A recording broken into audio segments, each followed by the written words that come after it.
이사야서는 이사야 선지자가 기록한 성경입니다. 이사야는 예루살렘을 중심으로 남유다 왕국에서 주로 활동을 했습니다. 그는 우시야 왕과 요담, 아하스, 히스기야 왕 이런 여러 왕들이 재위했을 때 활동했던 그러한 선지자였고 므낫세 왕 때 순교를 했다고 그렇게 기록이 되어 있습니다. 오늘 본문의 내용은 이사야 선지자가 유대의 종교 지도자들이 있는데, 즉 그들은 제사장과 선지자인데 그들 자신이 타락한 것은 물론이고 백성들에게 올바른 지식을 가르쳐주지 않아서 백성들까지도 완전히 타락하고 또 다 잘못되어서 하나님께 심판을 받게 될 것이다. 이러한 내용을 이사야 선지자가 기록을 했습니다. 또한 이사야 선지자는 오늘 본문에 나온 것처럼 북쪽 나라인 사마리아와 예루살렘 이 두 곳 다 하나님께 징계를 받아서 망한다 하는 그러한 내용까지도 다 기록을 했습니다. 특별히 여기에 나오는 이 사마리아를 집중적으로 말씀을 했는데, 이 사마리아는 북쪽 나라의 수도가 되겠습니다. 먼저 1절에 보면 에브라임의 술 취한 자들의 교만한 면류관 이런 말씀이 나옵니다. 에브라임의 술 취한 자들의 교만한 면류관. 에브라임이라는 곳에 사마리아 성이 있는 것이죠, 수도가. 그런데 지금 이사야 선지자가 이 글을 쓰면서 머릿속에 어떤 상상을 하고 있냐 하면, 지금 이 사마리아 성에 살고 있는 사람들이 다 술 취한 사람들이고 또 그 사람들이 교만하게 행하는데, 그 사람들은 지금 교만의 멸관을 쓰고 있는 것과 같다. 지금 이렇게 얘기를 하고 있습니다. 교만의 멸관, 머리에 멸관을 쓰고 있는데 정정당당하게 내가 경기를 해서 그래서 내가 멸관을 쓰는 것도 아니고, 또 다른 사람들이 당신은 정말 이러한 멸관을 쓸 만한 자격이 있습니다, 우리가 당신을 정말 추대합니다, 이렇게 해서 존경의 마음으로 멸관을 준 것이 아니죠. 지금 이사야 선지자가 북쪽 나라 사마리아에 대해서 얘기할 때 지금 너희들이 쓰고 있는 것은 정정당당하게 얻은 것도 아니요, 사람들에게 추대를 받아서 존경의 사인으로 받은 것도 아니요, 너희들 스스로 머리에 쓴 것이다. 지금 너희들이 하나하나 말하고 있는 것, 너희들이 하나하나 행동하는 것, 지금 너희들이 하고 있는 모든 그런 것들이 다 보면은 다 교만의 멸관을 쓴 것과 같다. 너희들은 잘하고 있는 것 같지, 너희들은 정상적인 것 같지, 그러나 하나님께서 보실 때 너희들은 지금 교만의 멸관을 잔뜩 뒤집어 쓰고 있다.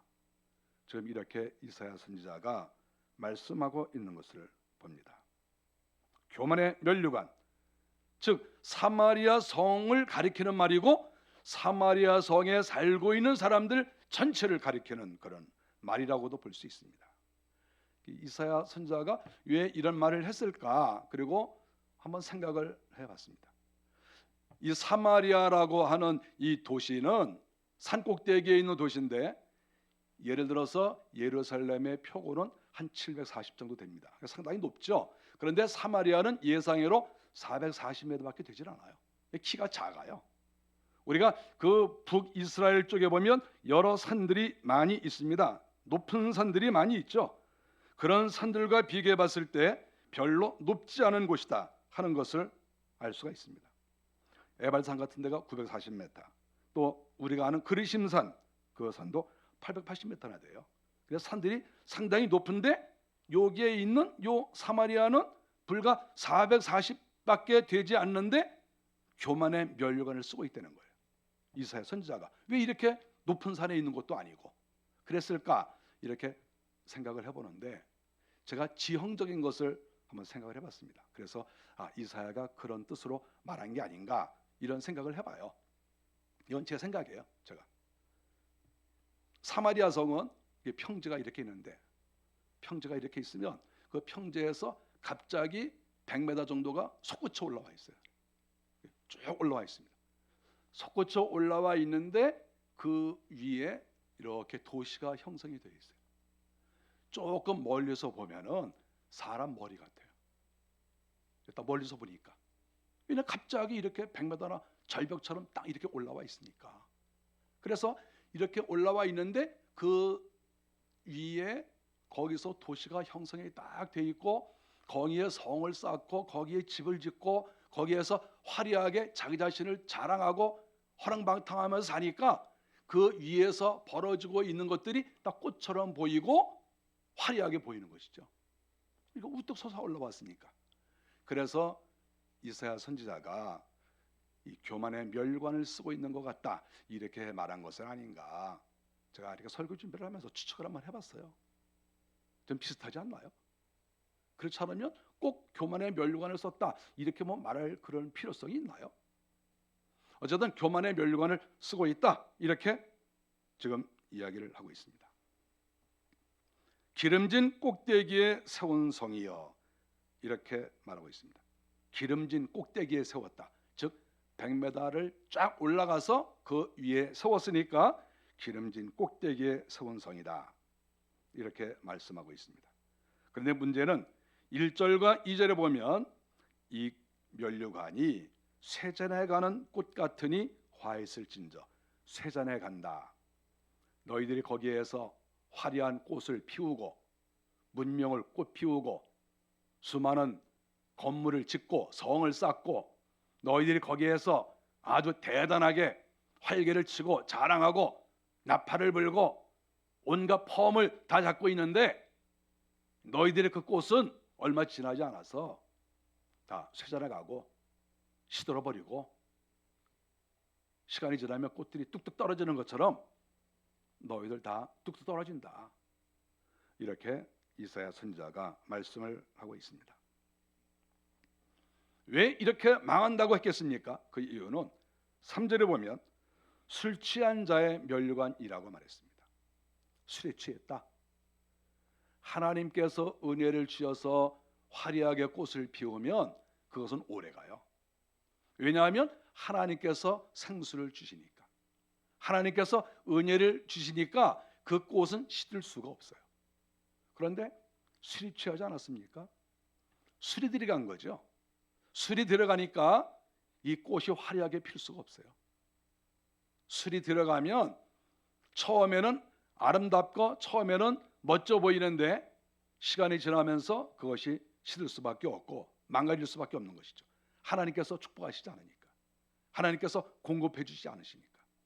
그래서 결국은 망하는 꼴을 볼 수밖에 없다, 이렇게 이사야 선지자가 말씀을 하고 있는 것입니다.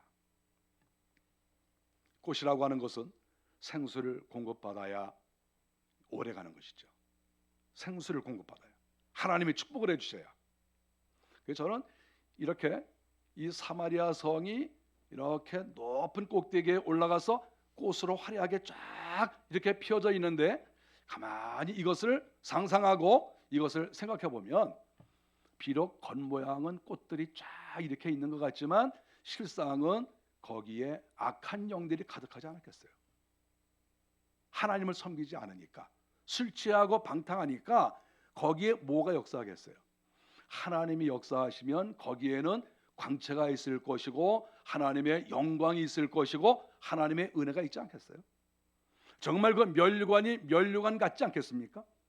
그런데 이 면류관처럼 화려하게 보이는데 이게 다 죄로 만들어진 거예요. 죄로. 그러면 거기에 마귀가 역사하겠죠. 그리고 하나님의 은혜는 끊어지고 생수가 공급되어져 있다가 생수가 끊어지겠죠. 그러면 결국 그것이 망할 수밖에 없는 것이죠. 사람이 면류관을 썼는데 자기 자신은 황금으로 된 또 아름다운 꽃으로 장식한 그러한 면류관을 쓰고 있다고 자기들은 생각하고 있는데, 선지자가 보기에는 머리에 귀신을 잔뜩 뒤집어 쓴 그러한 형태다. 그래서 그것을 교만의 면류관이다, 이렇게 말한 거 아니겠어요? 교만하면, 우리가 사람이 교만의 면류관을 자기가 알고 쓰는 사람이 어디 있겠어요? 나 교만의 면류관을 썼다, 그런 사람이 어디 있겠어요? 자기도 모르는 사이에 교만하니까 또 하나님께서 보실 때 지금 너는 교만의 면류관을 썼어, 이렇게 말하는 거 아니겠어요? 누가 자기가 거짓의 면류관을 쓰고 싶겠어요? 그런데 나중에 하나님께서 보시니까, 선지자가 보니까 그 머리에 교만의 면류관을, 또 거짓의 면류관을 잔뜩 쓰고 있는 거 아니겠어요? 자기는 모르겠죠. 자기가 어떻게 그걸 알겠어요? 자기는 잘하고 있다고 생각하죠. 선지자의 말을 들어봐야죠. 하나님의 말씀을 들어봐야죠. 우리가 이 땅을 살아가면서 우리 개인이 항상 생각해야 될 것은 뭐냐 하면, 내 스스로 내가 판단해서는 효과가 없어요. 그걸 누가 인정해 줄 수 없어요. 내가 인생을 살아갈 때 내가 잘하는 것이 있고, 내가 꽃을 피우고, 내가 생각할 때에는 멋진 것이 있을지라도 이것을 하나님 앞에서 진단을 받아봐야 돼요. 지금 제가 하나님 잘하고 있습니까? 난 잘하고 있다고 하는데 혹시 제가 교만의 면류관을 잔뜩 쓰고 있는 거 아닌가요? 여기에 꽃이 하나 딱 달려있고 여기에 보석이 하나 박혀 있는 것 같았는데 이게 실상은 교만의 그 영이 나한테 박혀 있는 거 아닌가요? 하나님 앞에서 우리 모두가 솔직하고 냉정하게 판단을 받아봐야 돼요. 그리고 부모님들에게도 판단을 받아봐야 돼요. 아버지에게, 어머니에게 내가 지금 어떻게 살고 있습니까? 내가 정상적인 삶을 살고 있습니까? 내가 생각과 말하는 것과 행동하는 것과 내 직장생활, 내 모든 것, 내 삶에서 전반적으로 나타나는 이러한 모든 문제, 아버지 어떻게 보십니까? 어머니 어떻게 보십니까? 그리고 특별히 스승에 대해서도 우리는 염두에 두고 스승의 말도 들어봐야 돼요. 스승님, 제가 지금 어떻게 살고 있습니까? 제가 정상인가요? 우리는 하나님과 부모와 스승의 그 말씀을 귀담아 듣고 그분의 뜻이 어떠한지를 항상 염두에 두는 그런 자세를 갖지 않으면 나도 모르는 사이에 내가 교만의 면류관을 잔뜩 뒤집어 쓰고 거짓과 자만과 헛된 그러한 것으로 꽃을 피운 그러한 면류관을 잔뜩 뒤집어 쓰고 나 잘났네, 그리고 내 인생을 살아갈 가능성이 우리 모두에게 있다고 하는 거예요. 그래서 우리는 항상 귀를 열고 스승님에게, 부모에게, 하나님께 제가 어떻게 살고 있습니까? 진단 받아야 돼요. 다른 사람들은 이미 여러분들을 진단하고 있을 거예요. 너는 어떤 사람이다? 이미 다 진단하고 있겠죠. 부모도 이미 진단하고 있을 거예요. 하나님께서도 이미 다 여러분에 대한 그러한 성적표를 다 이미 하나님은 작성해 놓으셨을 것으로 생각해요. 우리가 뭐 여쭤봐야 하나님께서 그때 가서 조사하시는 게 아니고 이미 우리에 대한 모든 데이터가 다 하나님 앞에는 다 놓여 있을 것이다, 이렇게 우리는 생각을 하는 것이죠. 5절에 보니까 정반대의 모습이 나오고 있습니다. 그날에, 이렇게 시작을 하면서 말씀을 합니다.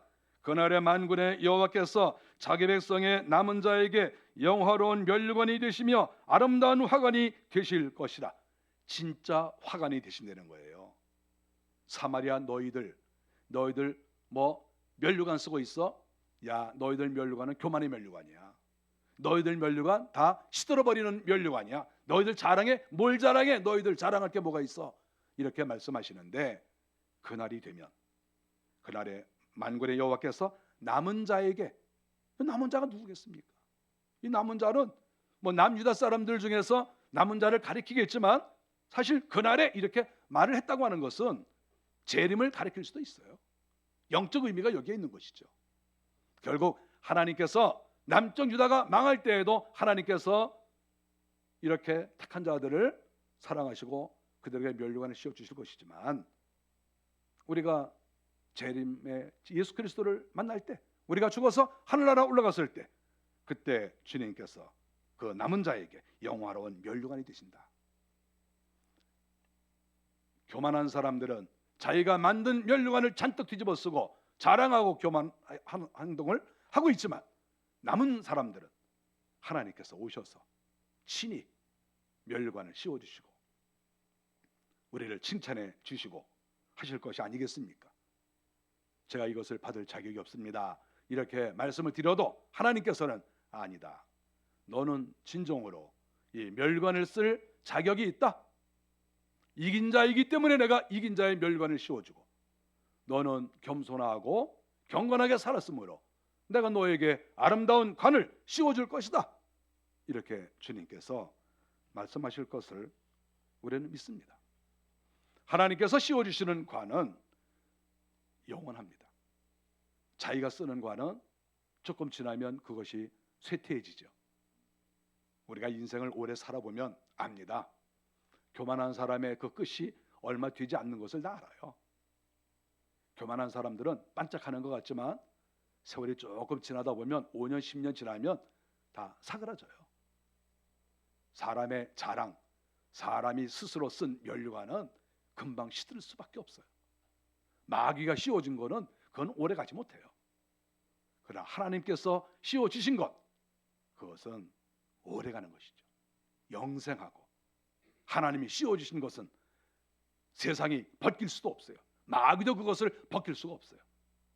영광스러운 그러한 삶을 살아갈 수밖에 없는 것입니다. 오늘 성경 7절에 보니까 이 교만의 멸관을 쓴 사람, 하나님 앞에 매를 맞아야 될 사람들의 모습을 성경이 기록하고 있습니다.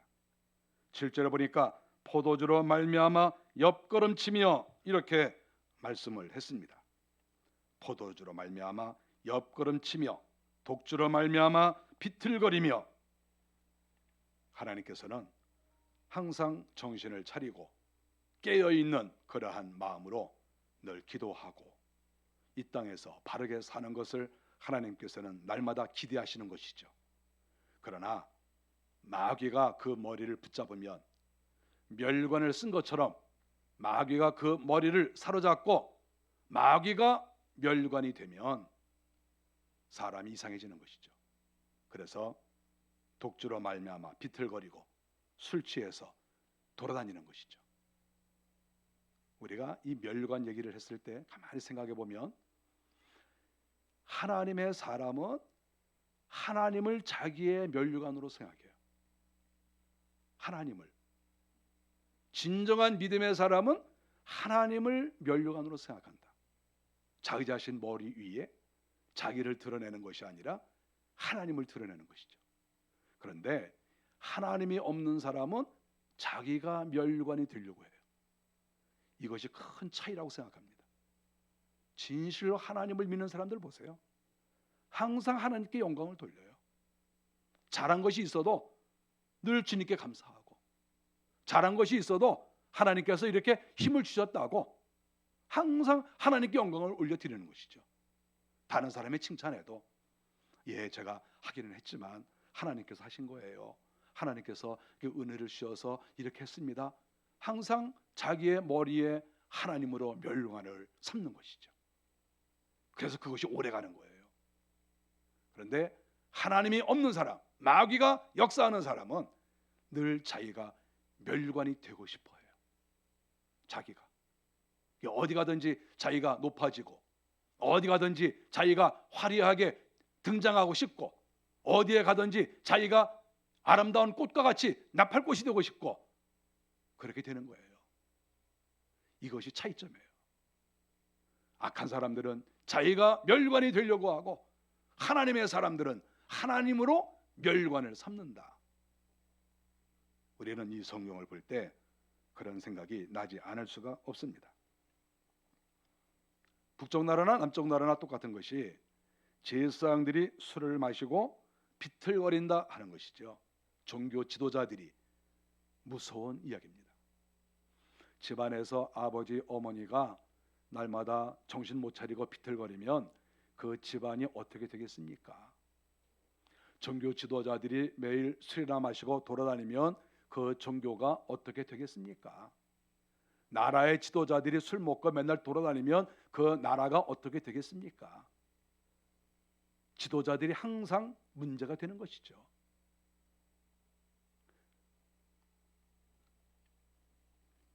성경 레위기 10장에서는 제사장은 독주를 마시지 말라. 하나님 앞에 제사할 때에는 독주를 마시면 안 되는 거예요. 제사를 망가뜨리면 안 돼요. 예배가 얼마나 중요한데 그 예배를 망가뜨려요? 그거 용서가 안 되는 거예요. 그런데 제사장들이 독주를 마셔요. 독주. 악한 거죠. 제사를 더럽힌 거예요.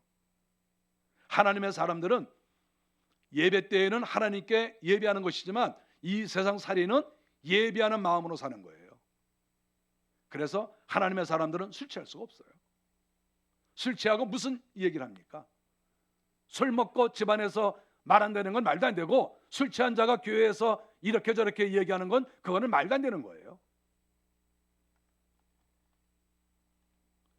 제사장 선지자들이 모여서 기도의 회를 하는 줄 알았더니 원래 제사장 선지자들은 사이가 좋지 않습니다. 원래가 역사에서 그렇습니다. 그런데 이 제사장들과 선지자들이 함께 모여가지고 뭐 잘도 수십 명 수백 명이 모여서 동네에 있는 그런 성도들이 제사장님들이 웬일로 저렇게 안 싸우고 저렇게 함께 모여가지고 저렇게 있나? 제사장하고 선지자들은 원래 사이가 나쁜데 어떻게 저렇게 모이셔가지고 저렇게 모여서 함께 노시나? 야, 나라가 바로 되려나 보다. 그랬더니 거기서 술판이 벌어지는 거예요. 성경에 그렇게 써 있잖아요. 이렇게. 성도들이 어이가 없는 거예요. 아니 어떻게 제사장 선지자들이 모여서 술판이 벌어지고 개걸음을 치듯이 옆으로 이렇게 돌아다니고 비틀거리고 이게 말이 되냐? 지금 이렇게 여기서 말씀을 합니다. 7절에 보니까 환상을 잘못 본다 이렇게 말했습니다. 환상이라고 하는 것은 하나님께서 보여주시는 거죠. 하나님께서 환상을 통해서 미래에 될 일 또는 현재의 상황을 보여주는 것이죠. 그러면 제사장은 하나님께서 보여주실 때 그것을 정확하게 분별을 해야 됩니다. 맑은 정신으로 기도하는 가운데 환상을 봐야 그것을 제대로 해석을 하겠죠. 술에 잔뜩 취해가지고 서로 하나님께서 환상을 보여주신다 한들 그것을 제대로 해석을 하겠습니까? 하나님께서 진노하시는 환상을 보여주어도 이거 하나님 우리 축복하시는 것이라고 이렇게 말할 수 있는 거 아니겠어요? 이런 식으로 하다가 너희들 망한다 이렇게 얘기하는데 우리가 망하는 게 아니라 다른 나라가 망한다 이렇게 환상을 잘못 풀 수가 있는 거예요. 그런데 이사야 선지자가 바로 그것을 지적하고 있습니다. 너희가 환상을 풀어? 너희가 제대로 풀고 있느냐? 너희가 환상을 잘못 풀고 있다 이렇게 지금 말씀하고 있는 거예요. 환상을 보는 게 중요한 게 아니에요. 환상을 보는 사람들은 많습니다. 그런데 그 환상을 얼마나 정확하게 하나님 앞에서 풀어내느냐 이것이 중요하거든요. 정신을 엉뚱한 데 쓰고 있는 사람, 사악한 사람, 교만한 사람, 술 취한 사람 이런 사람들이 어떻게 그 환상을 제대로 풀 수가 있겠어요? 엉터리를 푸는 것이고 다 자기 유익되게 환상을 풀고 다 이렇게 하는 것이죠. 분명히 그 뜻이 아닌데 그 얘기를 하면서 자기에게 이익이 되는 뜻으로 그렇게 풀어나가는 그런 사람도 많이 있을 수가 있는 것이죠. 7절에 보니까 재판할 때에 실수한다. 재판을 잘못한다는 거 아니겠습니까? 여러분 재판이라는 것은 굉장히 중요한 거예요. 어떤 판단을 내릴 때 판단을 잘못 내리면 억울한 사람이 생기는 거예요. 큰 판단이든 적은 판단이든 그래서 지도자들은 판단을 굉장히 잘해야 돼요. 저도 마찬가지죠. 가정에서 부모들이 또 스승들이 어디에 있든지 지도자들은 판단 정말 잘해야 돼요. 술 먹고 판단하지 말고 엉뚱한 소리 하지 말고 하나님께 기도하면서 정확하게 판단을 해야 억울한 사람이 발생하지 않습니다. 제가 한 10년 전에 어떤 재판정에 이렇게 참관한 적이 있었습니다.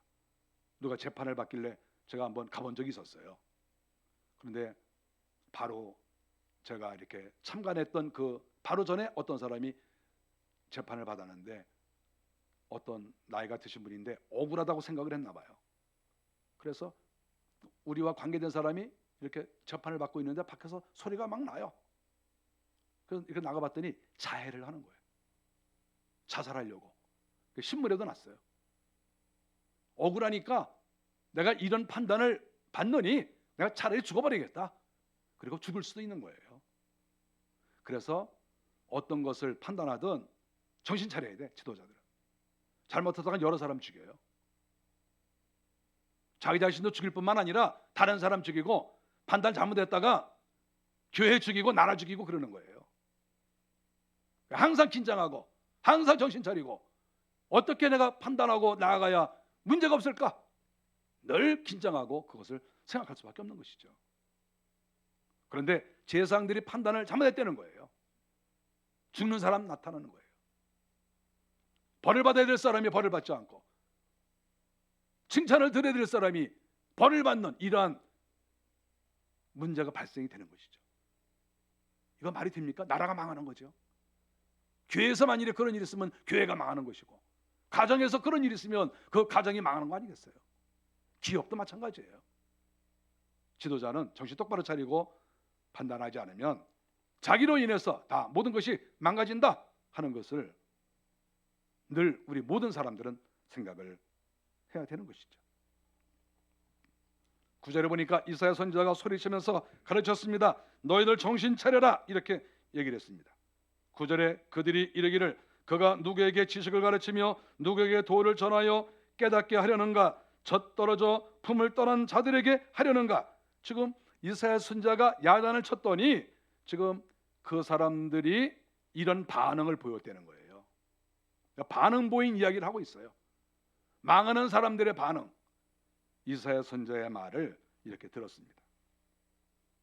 그가 누구에게 지식을 가르치며, 이사야 선지자는 여러분 여러 왕들에게 똑바로 하라고 말한 사람이에요. 이사야 선지자는 옛날로 말하면 왕사의 왕사, 왕의 스승님, 왕에게 명령하고 왕에게 바른 길을 가르쳐주는 그러한 수준 높은 선지자예요. 그런데 그러한 수준 높은 선지자가 가르치는데 이 망해갈 백성들이 하는 소리가 그가 누구에게 지식을 가르치냐, 이렇게 얘기를 하는 거예요. 제사장들이 야, 나 제사장이야, 나 제사장 출신이야, 네가 뭔데 나에게 이래라 저래라 하는 거야, 이렇게 얘기를 했다는 거예요. 나도 신학교 다니고 나도 알 만큼 알아, 뭐 말이 많어, 나도 다 생각이 있어. 지금 이사야 선지자가 똑바로 가르쳐 주는데 이런 반응을 보이고 있는 거예요. 말 안 들어. 누가 누구에게 지식을 가르치냐 그러는 거예요. 나도 알 만큼 안 되니까. 나도 신학했어. 나도 교회 알아. 나도 믿음이 뭔지 알아. 왜 누구한테 가르치는 거야? 지금 이렇게 얘기를 했다는 거예요. 지금 이 9절의 내용이. 9절에 누구에게 도를 전하여 깨닫게 하려는가? 너나 잘해라, 너나. 무슨 누구에게 도를 전하는 거야? 이 술 취한 자들이, 비정상적인 자들이 오히려 이런 반응을 보이는 거예요. 만일에 이 사람들이 정상적인 사람이고 하나님 앞에 바로 살려고 애를 썼다고 하면, 겸손의 면류관을 썼다고 하면 이사야 선지자가 말할 때마다 고개를 숙이고 말씀하십시오, 저희가 듣겠습니다, 스승님 말씀하십시오, 그렇게 하지 않겠어요? 고개를 바짝 들고 무슨 소리 하고 있는 거예요 지금? 누구한테 가리키는 거야? 당신만 잘 알아? 누구에게 도를 전하는 거야 지금? 내가 당신보다 더 사회에 대해서 더 잘 알고, 내가 세상에 대해서 내가 더 잘 알아. 목사가 뭐 알아? 야, 세상에 대해서 내가 더 잘 안다. 내가 더 세상에서 놀아보고, 내가 더 술도 많이 마셔보고, 야, 내가 더 잘 알아. 네가 뭐 알아? 너 교회에서만 있고 너 알지도 못하잖아. 좀 그런 얘기잖아요 지금 이게. 술 잔뜩 먹고 맨날 돌아다니는 놈이 지금 멀쩡한 정신을 가지고 하나님 앞에 살아가는 사람이 얘기를 하는데도 말 안 들어.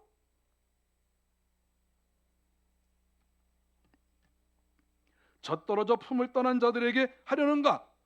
젖떨어져 품을 떠난 자, 그러니까 이제 젖을 떨어지면 한 2-3살 될 거 아닙니까?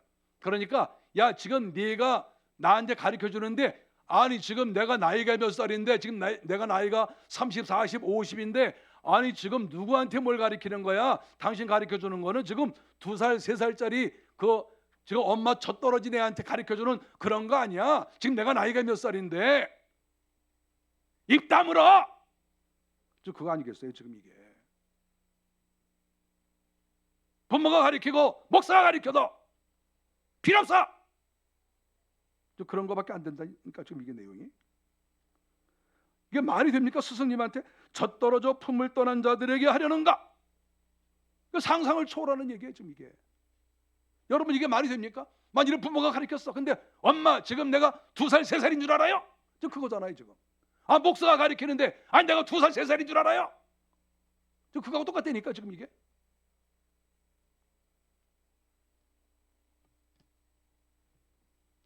(10절에) 보니까 경계에 경계를 더하며 교훈에 교훈을 더하며, 그러니까 자꾸 경계 뭐 교훈 지금 이렇게 말한 이유가 뭔지 압니까? 잔소리 하지 말라니까. 잔소리. 지금 경계 뭐 교훈 아 잔소리 좀 그만해. 잔소리 좀 내가 다 알아서 할 거야. 하는 건 없지만 열매도 없지만 해는 게 뭐가 있어?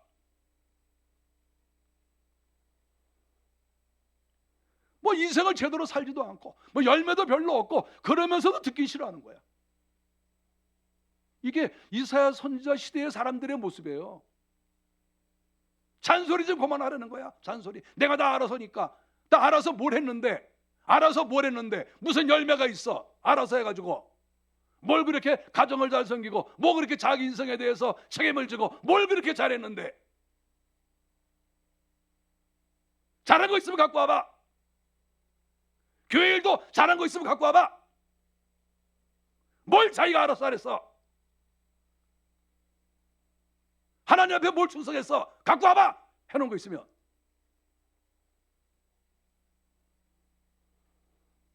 경계에 경계를 더하며 교훈에 교훈을 더하며 잔소리 좀 그만해라.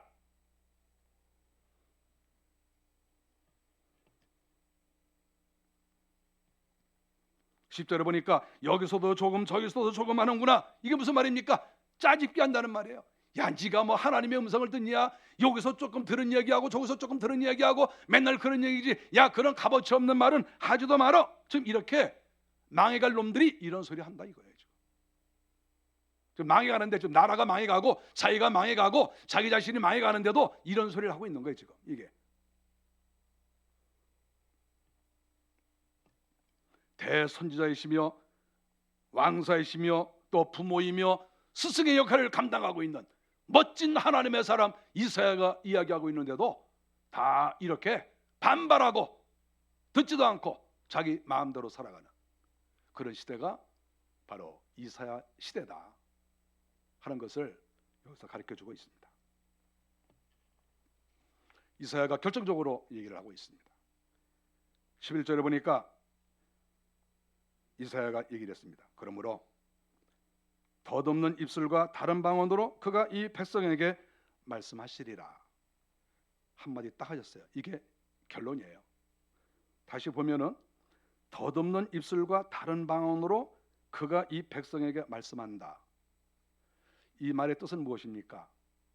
이스라엘 백성들이 또는 남쪽 유다가 알아들을 수 없는 말을 하는 사람이 와서 너희들한테 말을 한다. 바로 그 말이에요. 이게 누가 와서 말을 하는데 못 알아들어.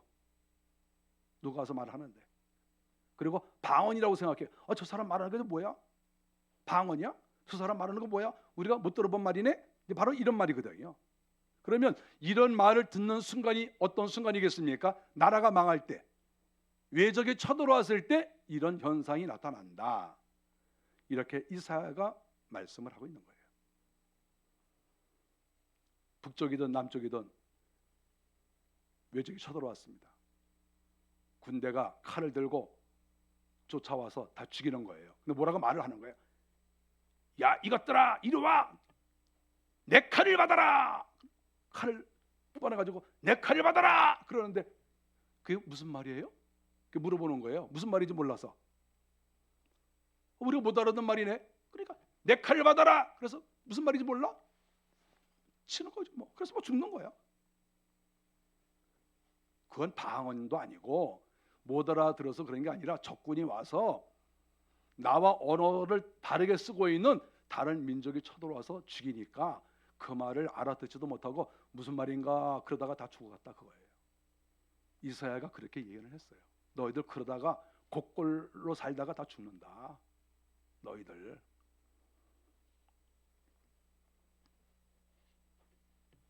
하나님의 말씀을 듣지 않고 너희들 멋대로 교만의 면류관을 쓰고 잘난 척하고 겸손의 면류관을 쓰는 게 아니라 하나님을 면류관으로 삼는 게 아니라 자기가 스스로 면류관이 되어서 큰 소리치고 잘난 척하고 나의 말도 듣지 않고 이렇게 하다가 결국 망한다. 이것이 오늘 본문에서 하시는 말씀입니다. 오늘은 어버이 주일입니다. 하나님께서 가르쳐 주시는 것은 내 부모에게 순종하라, 복종하라. 그래야면 하나님께서 복을 주신다. 이 땅에서 잘되고 장수한다. 이렇게 가르쳐 주셨습니다. 하나님의 말씀이에요. 여러분들 부모에게 순종하시고 부모한테 잘하세요. 부모가 좀 나와 말이 통하지 않는 것 같고 뭔가 부모가 좀 자기가 생각할 때 뭔가 좀 연약해 보이고 말도 안 되는 행동을 하시고 어쨌든 그런 경우도 있겠죠. 자기 수준에 맞는 부모가 솔직히 얼마나 되겠어요. 이 시대에는 그게 쉬운 게 아니에요. 왜냐하면 우리가 사는 시대는 발전에 발전을 거듭하는 시대예요. 5년 10년이 무서워요. 우리는 그런 시대를 지금 살고 있어요. 옛날에는 50년 100년이 지나가도 부모와 할아버지와 손자가 아무런 간격이 없었어요. 문화가 비슷하니까. 그러나 지금 시대는 아니에요. 지금 시대는 10년만 지나도 고대 사회에서 중세 시대에 100년 200년만큼의 시대예요. 그만큼 간격이 커요. 그래서 지금은 나이 든 사람과 젊은 사람이 서로 대화를 할 수 있다는 것은 쉬운 게 아니에요. 그래서 부모가 얕잡아 보이고 부족해 보일 수 있어요. 또 실상 그럴 수도 있어요. 실상. 그래도 부모에게 순종해야 돼요. 최선을 다하고. 부모로 인해서 내가 생명이 이 땅에 나온 거예요. 여러분 부모에게 순종하지 않고 최선을 다하지 않으면 하나님이 여러분에게 복 안 주세요. 복 받을 생각을 아예 하지 마세요. 오래 살 생각도 마세요. 성경에 분명히 장수하리라 그랬으니까 오래 살고 싶으면 부모한테 잘하세요. 이 험악한 세상 오래 살고 싶지 않다 이렇게 작정하시거든 오늘 집에 가서 한번 붙으세요. 온갖 욕을 당하면서. 그럼 며칠 안 남아요. 성경에 그렇게 써 있다니까. 그래서 저는 오래 살려고 부모한테 잘하려고 애 많이 썼어요. 부모가 좋아서가 아니라 나 오래 살려고. 나 복 좀 한번 받아보려고. 의도가 좀 나빴어요. 그런데 그렇게라도 했어요. 성경 말씀을 믿으니까. 스승의 말을 들어야 돼요. 스승의. 특별히 이사야는 영적 스승이에요. 수십 년 동안 검증된 어쩌다가 등장한 스승이 아니고 검증된 스승이에요. 검증된 스승. 그런 스승의 말을 사람들이 들었으면 그 나라가 망했겠어요. 우리는 우리 주변에서 검증된 스승을 찾고 그분들의 말을 귀담아 들어야 돼요. 인생은 나 혼자 사는 게 아니에요. 나 혼자 산다고 생각하는 사람은 자기 스스로 면류관이 되는 사람이에요. 그런데 그 면류관은 오래가지 못해요. 금방 시들어요. 하나님으로 면류관을 삼고 자기 자신이 항상 하나님의 지도를 받고 나에게 영광스러운 일이 있을 때 그것을 하나님께 영광을 돌리면서 겸손하게 하나님의 지도를 받으면서 이렇게 사는 사람은 장구할 수가 있어요.